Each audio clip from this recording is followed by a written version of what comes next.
good afternoon, everybody. You know what time it is. It's Tuesday afternoon, and I've got Colin Fenton with me and Mike Bradley with me. Matt Portillo is out on the road seeing investors. So when we see him next, we'll have to learn exactly what he's learned, but we're excited for Matt.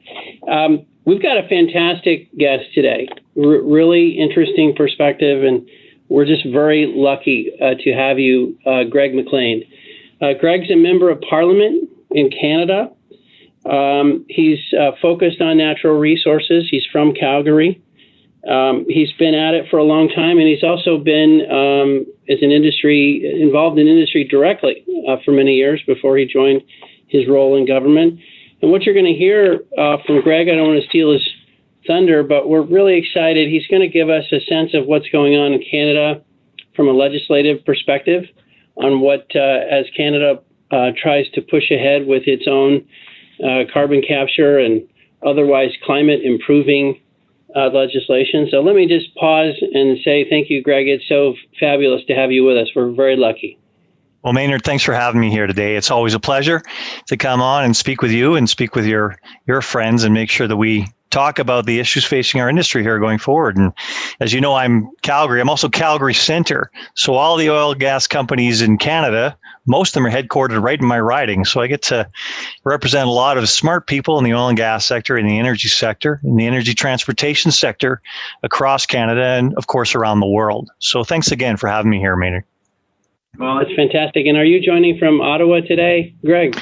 No, today I'm in Calgary. So this week I'm in Calgary week. Next week I'm in Ottawa. It's our last week of the sitting session before we're probably going to have an election in the fall. So the last 3 days of sitting are Monday to Wednesday, and I'll be in Ottawa sitting there, and I'll come home for the summer and probably be pounding the pavement as of August or September. All right. Well, look, fantastic. We're really so excited to have you. Let's, while Greg gets ready, Mike Bradley, what do you think? What's happening on the screen today, and what's on your mind lately? Yeah, Maynard, I think it's interesting. I look at three things right now, and the first thing is just commodity prices. I mean, the screen is green. Crude oil is hitting highs again.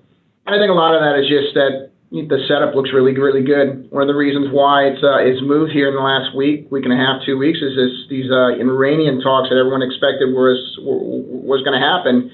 It's been pushed to the side, and so crude is getting a bit of a bid. And I think last week when we had a conference, we saw some news coming out there that the Iranian sanctions might be lifted. Crude went down about $1.50, and it immediately rebounded to be up on a day, which kind of told you that the market's expecting, Iran to come to the market, and it's not really afraid of that. So that's point number one. The second thing is not only crude prices, but just natural gas prices continue to hang in here. And not really natural gas prices domestically, but natural gas prices in Europe are at 10-year, 12-year type highs. And the other thing it's doing is pulling coal up as well. And the reason that's interesting is, some of these countries in Europe that have really been adamant about coal usage and wanting to phase it out are actually ramping up coal usage this summer because they don't want to be held. They don't want to be short gas going into winter. And right now, inventory levels are around 25% below norm. So real interesting what's going on there. I think the second thing is, PPI printed today was 0.8. It was above most expectations. And, the reason that's important is because we're going to have a federal, FOMC meeting tomorrow. And I think it's going to be one of the more important meetings that we've had in quite some time. I think most people don't expect an interest rate increase or anything like that, but I think they're hoping to hear some information on, tapering of bond purchases. We'll see how that plays out. I think the reason that's important is that a lot of people have been sitting on the sidelines because, like I said, it's going to be one of the more important meetings. They think they know the direction the Fed's going to go, and we shall see. So volumes have been low, and so I'd expect a lot of volatility tomorrow and probably a lot of volatility for the balance of the week. The third thing that's kind of fascinating to me is we had a G7 meeting this week. I think the fascinating thing to me is not what was said at the meeting, what wasn't said or what wasn't agreed on. I think most people expected that global climate change was going to be a big subject there. They talked about it, but there was really nothing that came out of it.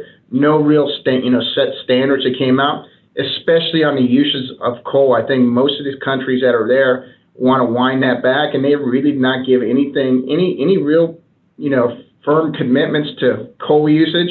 They didn't give any firm commitments to giving dollars to country to transition away from fossil fuels, and they didn't really provide much of a framework for fossil fuels going to EV. So I think that's I think that's a good thing, and I think that's helped energy over the last couple of weeks. Is that we had an IEA report that came out several weeks back was just crazy fantasy land stuff, and I think the sheer fact that the G7 is not really going crazy at this point in time is probably a good thing, not a bad thing. And so those are the three things that kind of stand out to me over the last couple of days and last week.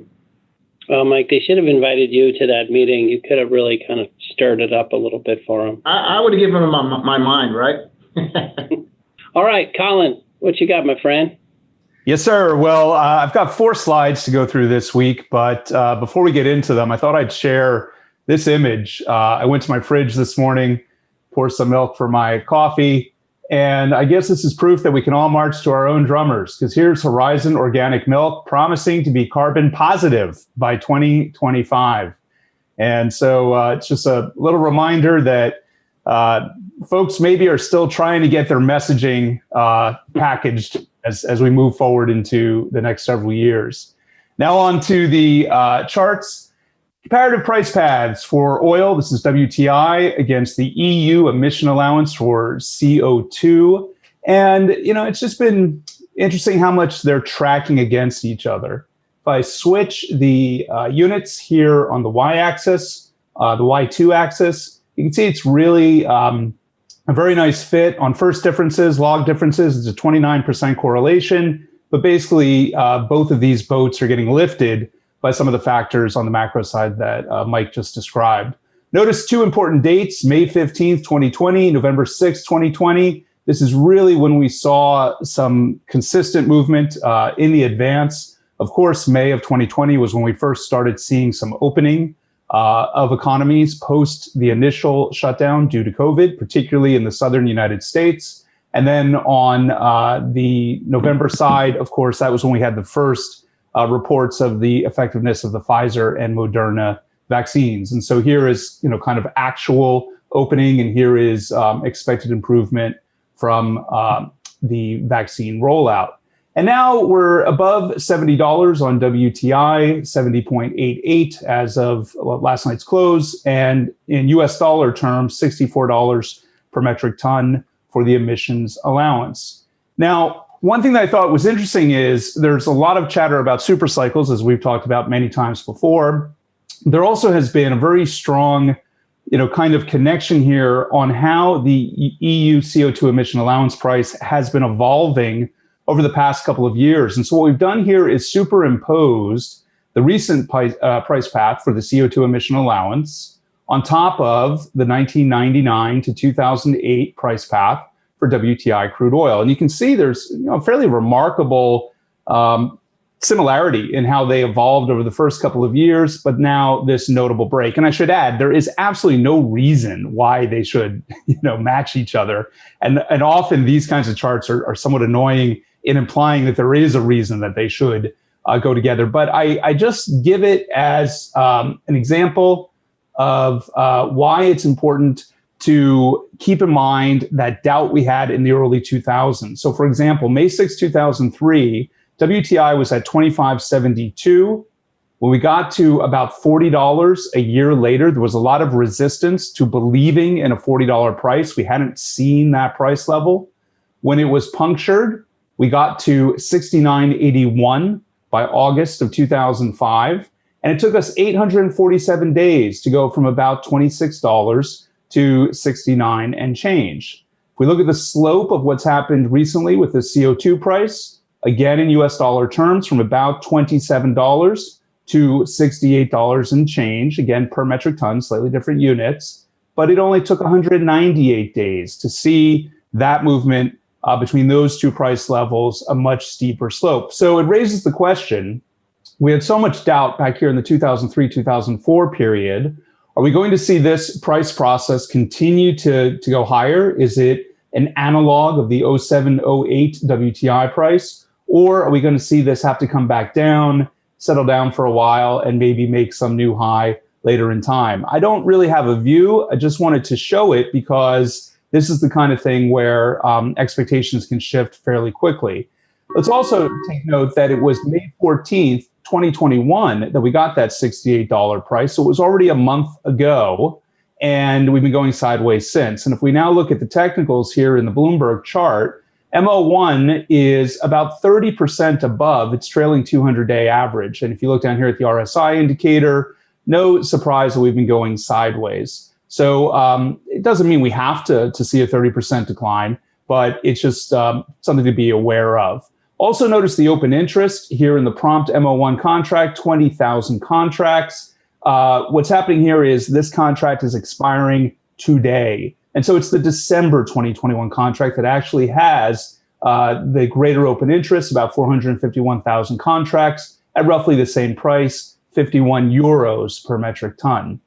And then finally, the last slide is to pay attention to the S&P GSCI subindex total returns. This is the past 5 years indexed to 100 at the start of that interval of time. Notice that we had actually been in a commodity rally until late 2019. Went into the manufacturing recession first, then independently went into the COVID period. You can see that the metals have been performing well the whole time, but look at this right over here. We're now starting to have even petroleum, agriculture, and energy come real close to being back to the zero line. In fact, petroleum could get there, tomorrow. So the bottom line point is commodities had been building some momentum going into that late 2019, early 2020 period. For all the reasons we know, it fell apart. But this month, commodities as an asset class are starting to generate positive returns, even on a year-over-year basis. And on a quarterly annualized return basis, the GSCI is generating returns north of 37%. So it would be unrealistic to expect that to sustain. But if you're facing the choice of buying equities on the high or beginning to look at some of these resource plays, we're likely to see a greater bullish enthusiasm enter the energy space in particular. Fantastic. Well, Colin, I was having a flashback to my youth. My dad loved a good technical chart, and I never knew what a Fibonacci number sequence might say about the future of things, but we always had quirky Thanksgiving discussions. Well, let me welcome you again, Greg. This is really going to be a great fun to get a glimpse inside of. We probably talk too much about government down here and not enough about what our friends are doing up in Canada. And my first question for you, though, is, so you had a 20-year career in and around energy, mostly on the finance side. What led you to say, I think I want to run, I want to get involved, I want to go to Ottawa and do what you're doing now? So this is kind of the human interest kickoff, Greg, to understand what happened. Great question, Maynard. And there's a good story behind that, actually, because I've been a portfolio manager. And by the way, before I get in that, I really appreciated the presentation today because I used to work at a fund, and once a week we'd have these same sorts of things where our analysts would come in and look at where the prices were and where the prices were going, and we'd have to determine where we were going to be long gas, short gas, or in the companies that were in our portfolio. Obviously, it was actually what we call up here a flow-through fund. So we're investing for that tax incentive initially, but that means holding the company for in and around 18 months at that point in time on average. But we do lighten up and also build up in those companies as we hold them. But that included both mining companies and oil and gas companies. So I really appreciated the flashback you talk about being back in there. But I was actually out of the portfolio management business and was actually working as a financial advisor to most of the credit unions across Canada with one of my partners and getting them through the regulatory hoops of actually how they address a lot of the open banking requirements that are coming along the way in Canada, including from an investment perspective. And I went to Peru with my wife for a holiday, and I've been thinking about this, looking at the way Canada had been governed, particularly with respect to energy. So I broke it to my wife in Peru. I said, listen, I'm thinking about making a career change here. And what do you think? And my wife, to my surprise, said, I think you'd be really good at that. Now, I think she might take back those words now because she hardly sees me anymore. Matter of fact, it was 6 months ago. She said, Greg, she called me. I was in Ottawa. She said, Greg, listen, when you get home, we have to talk. I said, okay, we can talk now, can't we? And she said, sure. She goes, you're working all the time. You're a workaholic again. And I'm lonely as hell. So I want a dog. So I said, done. We're getting a dog. That's an easy solution to a problem like that. But you look at Canada, and Canada's decisions are made in a different way than they are in the United States, because there's all kinds of regional politics in Canada where there's regions pitted against regions. And the energy industry is primarily headquartered in the western part of the country, primarily the prairies, a little bit of northern BC, but the prairies, Saskatchewan, Alberta, a little bit of Manitoba, and Newfoundland offshore as a good set of offshore oil as well. And those regions get pitted against the center often. If you think about commodity booms, how they correlate negatively with the actual interest rates that affect other businesses in Canada, you can understand how there's that push-pull going on in our diverse economy. So you do have that nature where Alberta had really boomed for a while, particularly with the development of the oil sands. And a lot of Canada had sort of looked at that and said, well, it's kind of too bad when the oil falls off and Alberta goes into the hamper. But we also have some equalization mechanisms where the government of Alberta gives billions of dollars to the rest of the provinces in Canada because we were doing very well for a long time. So we mitigate that excess economic activity across Canada by certain tax mechanisms that happen. So that's how I came to this. I said, somebody's got to start making better decisions around energy in this country. And I think that politicians need to understand this sector a heck of a lot better than they did. And I will say, when I was running for this, the number one issue was pipelines and getting our product in Western Canada egress to marketplace. We have 98% of our international marketing goes to the United States. So in my opinion, getting some pipes that get our oil offshore to potentially other customers is a bit of market diversification, if you will. So I'm not sure that too many people in the United States know this. You probably know it, Maynard, but we take a heck of a price differential on our oil here because we are more or less a monopsony supplier to a lot of U.S. refiners down there. And, it's $15 a barrel often. You get the discount on Canadian oil, and it hurts. So getting that oil supply into other marketplaces, I think, is part of the solution to getting actual real value for the resource we produce in Canada here.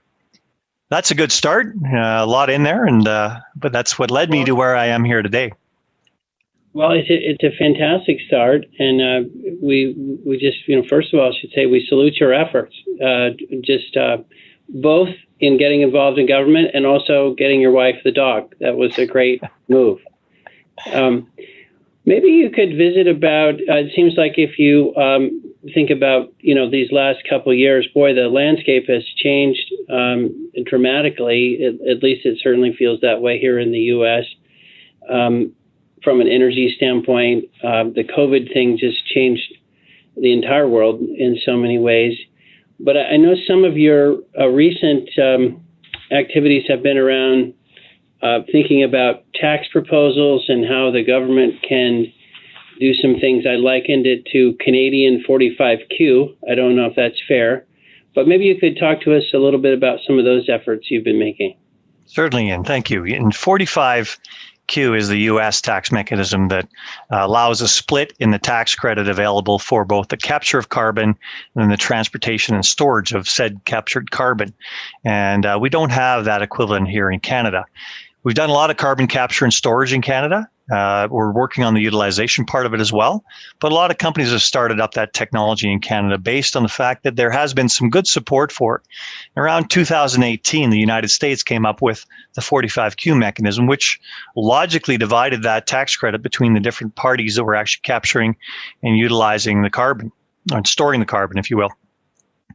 This mechanism that I put on the table in Canada was a a law that would have accomplished much the same thing in Canada, allow that split of the tax credit, which had never been done before in Canada, between the actual people, entities that were capturing the carbon and the entities that were storing the carbon. Now, you'll know more than anybody else that entities that store carbon are entities usually with reservoirs with pores in them down holes. So that's usually, sequestered to oil and gas companies that, can use that. But of course, there's all kinds of other companies that can capture the carbon that are part of the GHG problem we're trying to address in society right now. So you think about fertilizer companies and ammonia companies and steel companies once you get over that hurdle.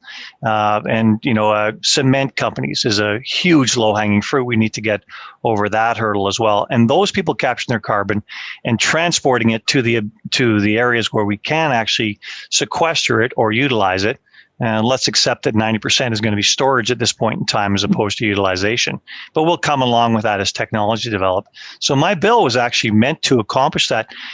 Breaking news, last Wednesday, my bill got defeated by the Liberals, the Bloc, the Greens, and the NDP in the House of Commons. But it's not dead because in Canada, I had a private member's bill because I'm not part of the government. And this bill would be a better bill if it was a government bill. So we worked with enough parties that it's in front of the government now, and they identified in their budget that they would do a 90-day consultation on the implementation of a tax credit for carbon capture, utilization, and storage. They didn't like my bill, but in a different wrapper, they'll like it, and I'm happy with that. Like I say, it could be a better bill with the government because the government can do what's called a refundable tax credit. I could only do a tax credit. And obviously, refundable tax credit, cash on cash matters more than just a straight tax credit. So it's not done yet, but my bill with my name on it is in the bin of history. So Greg, we touched on this when I first got to chat with you, and it sounded like one of the fault lines that happens. We see it a lot is what happens when. So everybody wants to capture CO2. Everybody's excited about that. But when it looks like the oil and gas industry is going to be a real participant in it, a team member in the boat rowing, getting some of the credits that we're talking about in whatever context, there's always a constituency that says, yeah, I don't want them on the team, period. Are you hopeful that type of attitude can be overcome if something moves forward out of the government? Well, I'm hoping that narrative is sequestered in a small group of people. And unfortunately, those types of people do have some resonance in the House of Commons right now in Canada, and I think they do in many legislatures around the world. And I was speaking yesterday with Canadian Natural Resources, CNRL, up here in Canada, and talking about their progress and their commitment to, net neutral CO2 in 2050, like all the big companies up here are doing at this point in time. But interestingly, CNRL has reduced their CO2 footprint by 18% in the last 4 years. You show me another industry in Canada or anywhere, a large industry that's reduced their footprint by 18% in 4 years. Doesn't happen. So this is huge participation. And we have to look at what we're accomplishing here at the end of the day as well, because some of the replacements we're looking at for our energy portfolio we have as a continent, as Canada as a country, United States as a country, have other environmental footprints that we have to make sure we're saying what we're replacing can't be worse than what we're getting rid of here. We've got to make sure that we've got some good energy alternatives for our future here. We need to continue to make it more and more environmentally friendly, but we also need to realize that we've got to have an energy system at the end of the day that doesn't have a different environmental cost that we don't have built into the equation right now.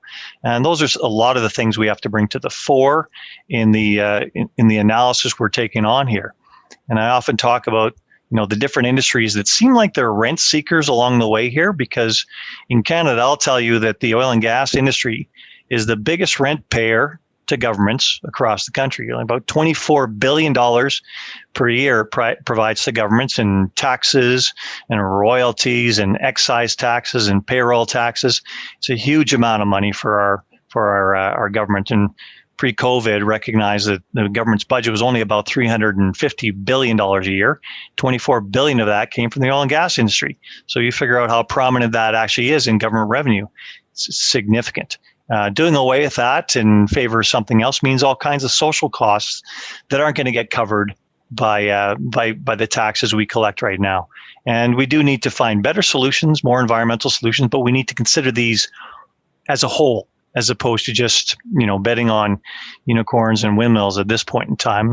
We need to come to real solutions, as I say.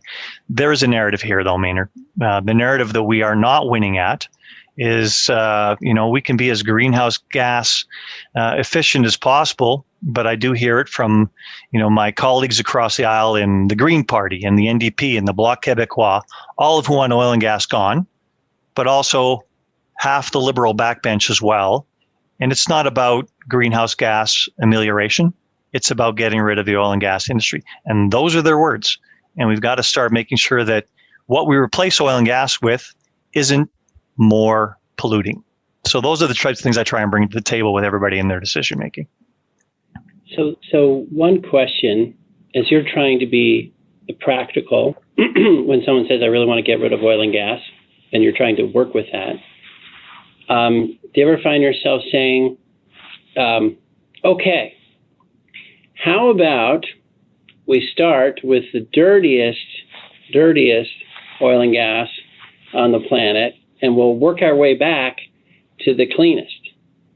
So I know you're not saying I'm with you because you don't want to get rid of oil and gas, but can you take that attitude and say, aha, so how about the stuff that comes from, pick a place, I'll pick on Russia. I was a Russian major. How about that stuff first? Like, why does the conversation not go that way? Even if you start with, I want to get rid of oil and gas, if that was someone's goal. Well, recognize that that's a narrative. We want to get rid of oil and gas. Getting rid of oil and gas means we want to power our cars with electricity. And then we actually ask the question, okay, where's that electricity going to come from? And there's certain people that say, well, you don't need more electricity. You just, these are very efficient vehicles. You won't need any more power.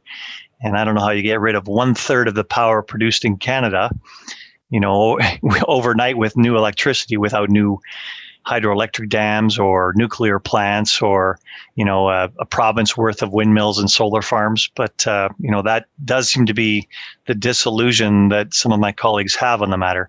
There isn't a logical argument, a logical discussion to be had with some of these people because they've already arrived at the conclusion without looking at the pieces that go into the equation along the way to the solution. And I think we need to undo that narrative. And unfortunately, undoing that narrative means a lot of missionary work. So we're going to have to make sure people are educated. I know when I was at some of these environmental meetings in Ottawa, when I was first elected as a parliamentarian, going through this with some of the caucus on the environment, bring up these logical questions and potential solutions. And the rebut I'd get back would be, Greg, what we have to do is we just have to retrain everybody in Alberta to do something else because oil and gas is a dead industry.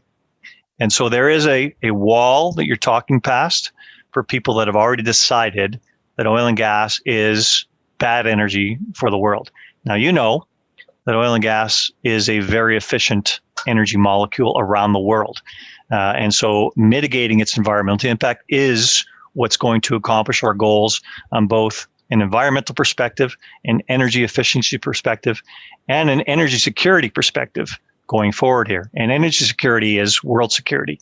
If we just shut off oil in the western part of the world where we actually report what our reserves are, what our costs are, what our environmental footprint is, what our financial commitments are, then we're leaving it to people that have no transparency whatsoever around the world to fulfill that.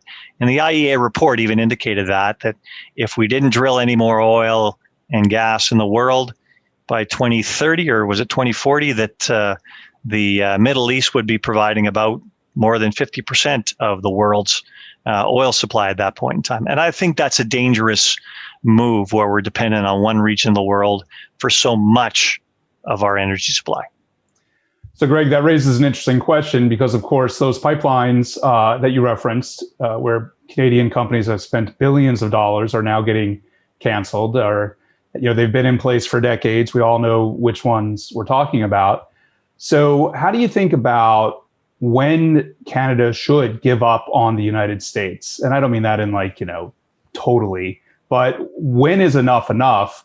And the strategy becomes, well, if somebody's going to supply China and India, why isn't it the environmentally conscious Canadian nation as opposed to somebody who is not environmentally conscious? And that becomes the strategy. How do you think about those two levers?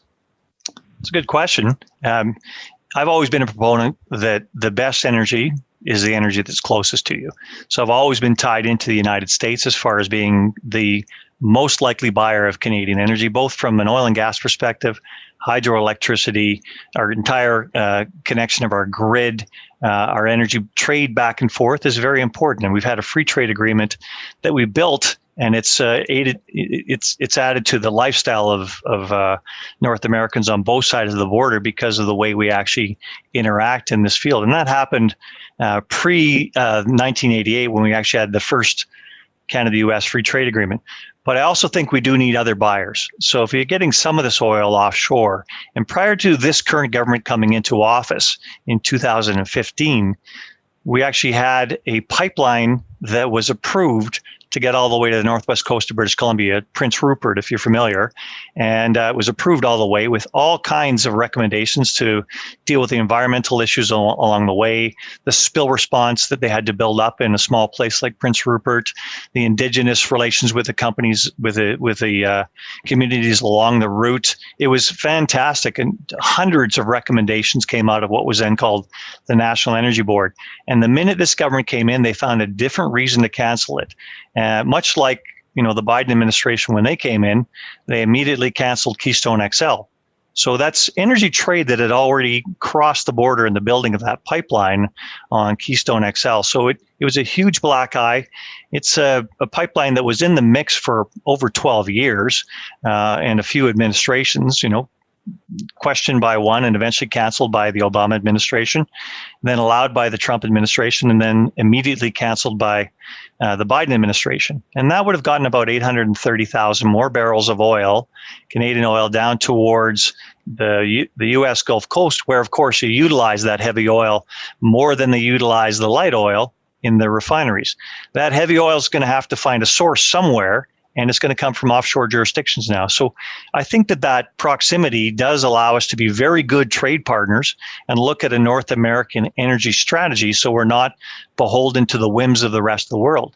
Now, I know that at the same time, you're talking about some international relations, particularly with the Middle East, where you do want to make sure that we do have some support for the regimes there that are moving in the right direction as far as liberal democracies go, and support for the oil and gas industry is paramount to that. But if you think about their proximity to India, they're right there. So shipping a very large crude carrier of crude all the way from British Columbia to India isn't really as efficient as getting it from, the Persian Gulf to India, if you will. It does seem to kind of transportation economics bottlenecks everything else. I would say that molecule for molecule, you're probably better getting that oil serving those regions and not shipping stuff as far from Canada. I do think we can be a swing supplier to Japan and Korea and China and other parts of the Far East, Taiwan in particular. And that would be kind of the extra production we can actually get offshore. Now, there is one pipeline being expanded right now that ends up in Vancouver, and it's got a capacity right now of about 250,000 barrels a day of crude oil and finished products. And that'll be expanding to about 830,000 barrels a day. But that'll all be crude, and that's been held up for a long time, and it's owned by the government right now because it used to be owned by Kinder Morgan. But we're anxiously waiting for that to come on stream because it's important to get our product to market. I forecast that most of that product will go south down the coast where it's required. I mean, the path of least resistance is where the oil is going to flow. And the path of least resistance as far as where that demand for that oil is south along the coast of North America, maybe a little bit of Mexico and South America. So, Greg, do you think, it seems like we can imagine a few patterns of how this energy conversation is going to continue to progress. One pattern is it gets less and less rational, and that's kind of a pejorative comment, but it gets more and more ideological.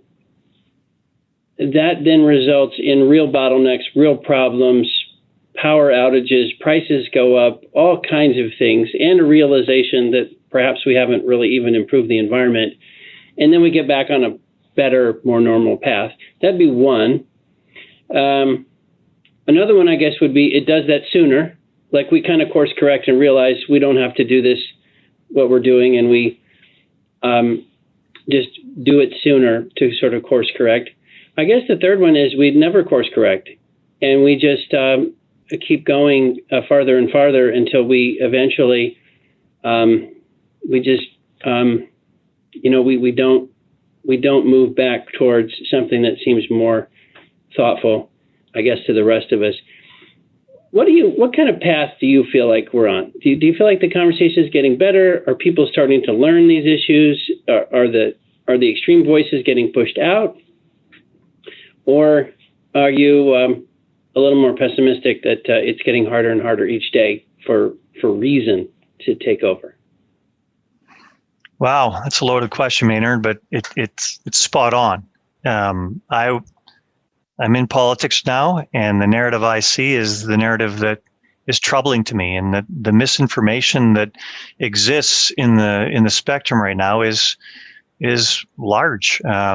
We nearly appeared to be losing a Canada-U.S. pipeline a month ago, Line 5, Embers Line 5, which supplies, of course, down into the upper Midwest states as well as Ontario and Quebec, 540,000 barrels a day, because the governor of Michigan has decided that it is a environmental problem in crossing the Straits of Mackinac between Lake Superior and Lake Michigan.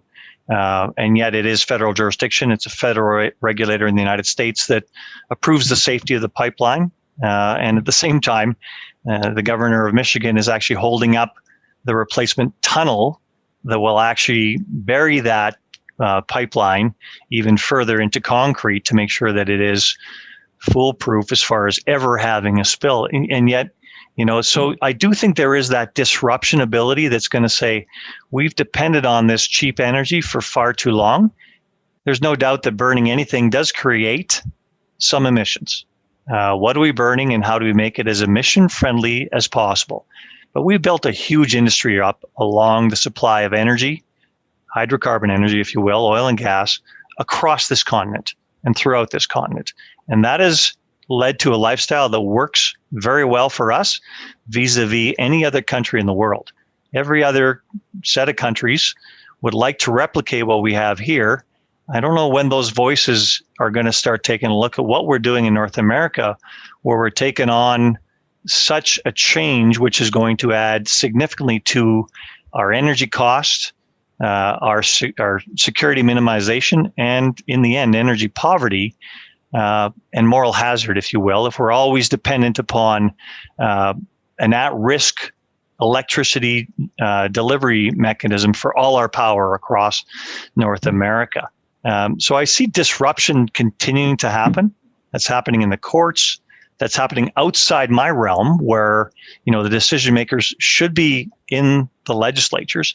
And on Line 5, the one we were just speaking of, we've pushed hard with the Biden administration as the opposition to try and get them to make this a political decision. Like, this is actually a treaty between our two countries. It's called the Transit Pipeline Treaty, where this is allowed to flow no matter what.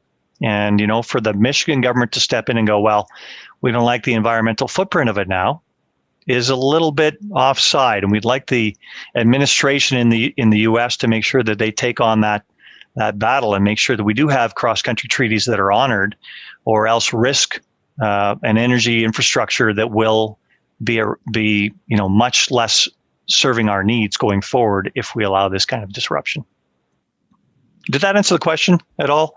How they, yeah, but I also look at Texas, what happened, when you look at the moral hazard, if you will, of building an alternative energy system on top of oil and gas, where you're at risk of that system freezing over at certain points in time. These are real issues as far as the safety of people at the end of the day, the health of people. The outcomes are horrible if we actually are not providing people heat when they're coldest.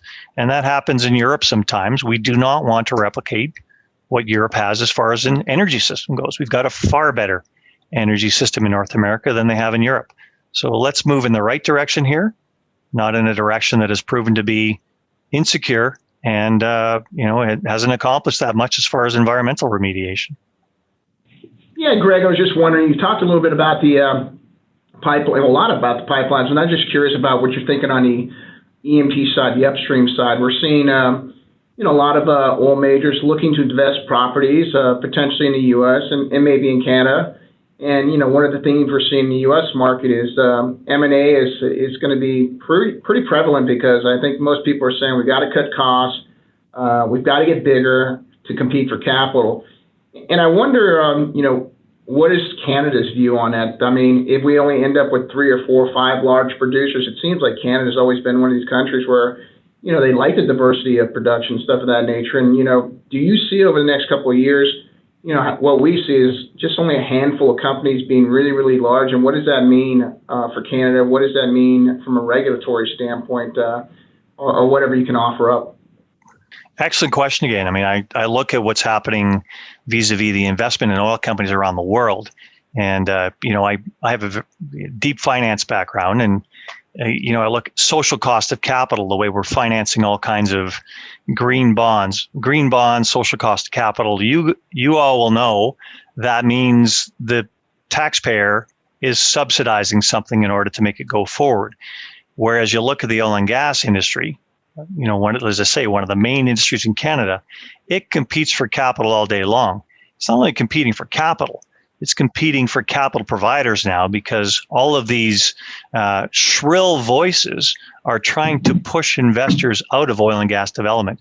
And we're at the thin edge of the wedge on that, because the oil sands are the poster child of National Geographic of saying it is a high emission intensity oil. And for a long time it was. They've developed a whole bunch of mechanisms to make it much lower GHG intensity. But nevertheless, we do have that compression, if you will, of companies down into fewer and fewer. And I think a lot of that is bureaucratic in nature. There are going to be huge costs, both from a government reporting perspective and from an environmental amelioration perspective. What it's going to cost. Carbon capture and storage is not a game for small capitalized companies. But back to what I was talking about the push out. I mean, I can tell you these organizations are pushing insurance companies out of providing insurance for Canadian pipeline companies. So the cost of those, even those midstreams, but the upstreams as well, is getting higher and higher and higher just to operate. And that's the effect. It's a big bully effect, if you will, from some of these organizations around the world. I'm not sure that their motives are completely environmental in mind. A lot of these organizations are funded by other organizations that will benefit from the economics of governments moving towards different and sometimes false choices. And that's what I worry about, is that we're moving towards moving money around society here, where we're taking productive parts of our economy and putting it into unproductive parts of our economy without that assessment about what the outcome is. Now, there's good reason to do that sometimes from a governmental perspective, if you're saying that there is a societal cost to this that we need to ameliorate, as opposed to just picking winners and losers, saying, we're not doing the full assessment on this industry because we got friends over there and we want to park some money. And that's what I think we really have to look at from a full spectrum position. And make sure we do that with our eyes open. I think the other question I want to just kind of follow up to is, what are you seeing sort of like graduation from the schools and stuff of that nature? Are you seeing people wanting to get into industry? Is it staying flat, going up, going down? What kind of trends are you seeing there at this point in time? Well, I'm from the heartland here of oil and gas production, and I would say that the enrollment in those programs at our universities has gone down. Now, we've seen that before. I mean, I graduated from university in 1985, so that tells you how old I am right there. And at that point in time, post-85, we had an oil and gas glut. And as a result, you had a whole bunch of programs get starved at a university for the geophysics and the geological sciences, and they had to restart when the industry started to work again and started to actually require those positions again. So like any boom bust cycle, you've got the boom bust in the employment as well. So you're going to have, once again, a whole bunch of 60-year-olds and a whole bunch of 20-year-olds in the industry, and a big gap in the middle of, seasoned management that can step in and fill the retirees that need to move on in life and continue with what we're doing. And that's been the nature of our industry here in Canada for a long time. And if we could, we'd ride out those boom bust cycles. We're still trying to figure out ways to do that. But if you think about what we're looking at from an energy provision point of view in the future, nobody has shown me an example where we look at the future 30 years from now where the world is actually consuming less energy. The question is, where is that energy going to come from? I mean, I was on the phone with an environmental organization last week, and they acknowledge that in 2050, the world's going to need 2.5 times more energy than it has now. And where is that energy going to come from if we're shutting off 1/3 of our energy production around the world?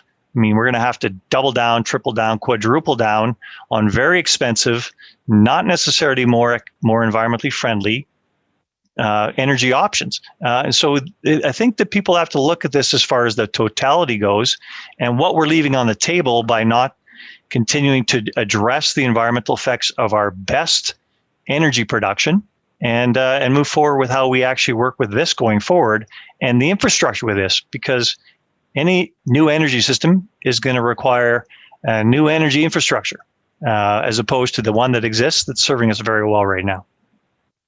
So, Greg, do you find yourself, sometimes we feel like we visit with our Canadian friends and they are optimistic because it feels like in Canada, you guys will have probably tougher environmental forces, if you will, to accommodate sooner than we will in the U.S., or at least you'll be facing some tough challenges. But if you can get around those and figure out the technology and figure out the right tax regime and figure out the way to stimulate the carbon capture industry, like from those pressures it could advance the Canadian industry to be one of the most competitive in the world. Is that an optimism that you feel that from this adversity could come innovation that really is great for the industry ultimately? Absolutely. And it is what we think is the future here going forward, because as you pointed out so correctly, this industry exists around the world and is going to continue to exist around the world for decades. And the technology we develop here that makes this industry actually better environmentally, better economically, actually producing energy from a resource that already exists, and exporting that technology around the world so that it's done better elsewhere helps the whole world. I mean, greenhouse gas emissions are not just a North American problem.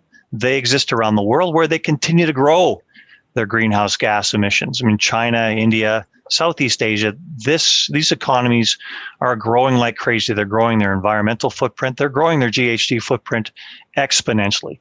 If you know energy economics, like I'm sure you do, this hasn't changed despite what the environmentalists will tell you. The lowest cost energy is still coal. And that's why they're building a huge coal plants in China. They used to use 4.5 cents a kilowatt hour is what used to measure as far as what it used to cost to produce coal. And, 6 cents for gas at the time, although I imagine it might have changed since my economics days. But that's where you're looking at the comparisons around the world without bearing the social cost of financing to this stuff. You're going to continue to try and get cheap energy wherever they don't have cheap energy right now. Africa is going to be a huge source of GHG emissions going forward. We'd better have the technology right in our bank account to go and say, you need to utilize this to make sure your footprint of emissions is much smaller. And it might even serve us as developed countries to help them get on that train. Right now, China's helping all those developing countries with their coal plants, with their energy transitions towards the type of economies that we've enjoyed in North America. So emissions are going to continue to go up. We've got to be able to provide the technologies that show them how to reduce those emissions going forward. Now, I'm also, as you know, Alberta is also the oil sands. So the oil sands, of course, are a geographical gift. All the oil is pretty much discovered. We know where it all is. So the finding costs are pretty close to zero. It is that whole production cost that actually is coming down as we go through, like any production mechanisms. The more experience you get producing that oil from the resource that we have, the less expensive it's going to be, and the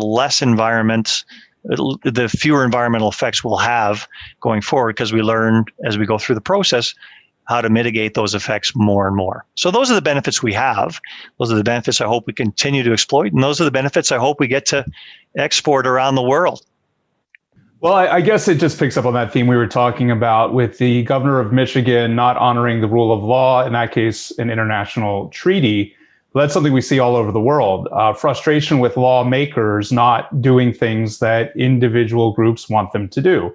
And some of us may agree and some of us may disagree. So I guess my question would be, when you look at a Dutch court interpret what's supposedly a voluntary, nationally determined contribution and decide that a group of 3 judges knows what a single company's obligation is, which just boggles the mind when you think of the logic of how you get to that. And then you see, of course, predictably, another politician, another lawmaker says, fine, if you're going to ban oil and gas, we're going to ban you. So now we get ourselves into all of these, you do this, I'll do that kind of stuff. Supposedly we're all grown-ups and adults who can behave ourselves and seek what we're all looking for, that clean, affordable, reliable energy, the destruction of energy poverty, peace and prosperity in the world.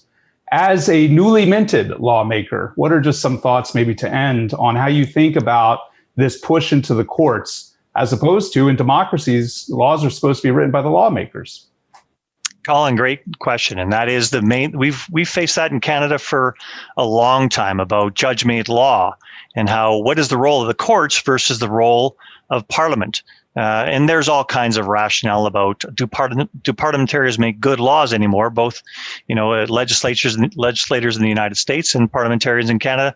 Are we actually doing our job effectively, or are we all captured now by interest groups? And I think that, which interest groups are doing the most capture of the agenda? And the lawfare, we call it, as far as getting through process on all sides of the border. I mean, these organizations that are pushing us more and more into courts that are making decisions that governments are supposed to make. And that's one of the reasons I stepped into this position as well, is that how do we get back to us making these decisions? But we're also at that point where international organizations, not elected international organizations or even appointed international organizations, but self-appointed international organizations are actually trying to move the world in a direction with their financial markets, saying, we're only going to invest in companies that do this. We're only going to support companies that do this. We're actually cutting off insurance funding for companies that do X, Y, and Z, oil and gas, for instance. These are, as I say, bullying mechanisms that don't have the rule of law attached to them. They have little cherry picking and people that are being pushed in a direction by a vocal minority that aren't working for the betterment of society. And you'll know, and I'm sure you'll know, is that every one of these sound bites that come out about what are the costs of this energy or that energy. And I saw one not long ago about this is how many deaths around the world are caused by oil and gas every year. And it's just such a non-starter. We're all having, longer and longer lifespans. Our health is better and better. A lot of that is because of cheap and secure energy. So you've got to take this net picture all the time. Energy and efficient energy, non-polluting energy, has added significantly to our lifestyles here, has added to our lifestyles, our longevity. So when you save 5 million lives a year because of the harmful effects of burning oil and gas, say, okay, how is that oil and gas actually added to people's lifestyle and actually stop people from dying at earlier ages going, over the years? So these are the narrative that's being pushed upon us is a false narrative. And it is something that we need to make sure we get in front of and address fully and completely.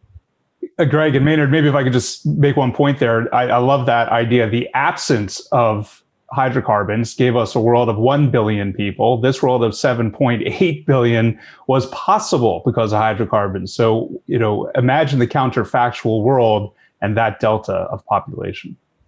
Exactly. No, we're looking at, coming up to 9 billion people here within a dozen years on planet Earth. And it requires a whole bunch of energy and other infrastructure, including food, that's going to take care of all those people and make sure they have some part of a lifestyle going forward. The absence of that energy provision going forward for 9 billion people is going to be cataclysmic. And so think about the people that are going to be affected the worst by that outcome. And that is not a viable option for the world. And we need to make sure that that's understood. We've got to, build on what we have and make sure we come to a better outcome at the end of the day. Well, you guys are ending us on a great place. I think where you started this, Greg, and where what you've been doing lately, of course, is just how can we get everybody in the fight, including the oil and gas industry, around reducing emissions and reducing impact. And so we need all of us in, and we need to do it in the most cost-effective way. And so you are even though probably our audience is not necessarily might not use this label, you're a climate warrior. You are trying to get more people into the fight and reduce these emissions at the lowest cost possible. So, that makes you a radical environmentalist, Greg. I think we just realized it. Thank you, Maynard. That's exactly what I say. I'm fighting for the climate every day. Well, awesome. Well, you're so nice to join us. Please reach out to us anytime that we can be of help at TPH. And we just greatly enjoyed visiting with you and excited to have a new friend. So thank you. Thank you, Maynard. Thank you for having me today. It's very much a pleasure. Much appreciated. And thanks, everybody, for the great questions. Yes, sir. Thanks, everybody. And one more thing. You heard it today, and we're all seeing it in the news. Russia is so important right now. President Biden is meeting with President Putin. In 2 weeks, we will have Dr. Angela Stent on the show, and she will be talking about her book, Putin's World. She'll be reflecting on the book and also what we think we learned from this first meeting between Biden and Putin. So you got 2 weeks to read it. We'll see you in 2 weeks. We'll see her in 2 weeks, and it should be great fun. Das vidanya.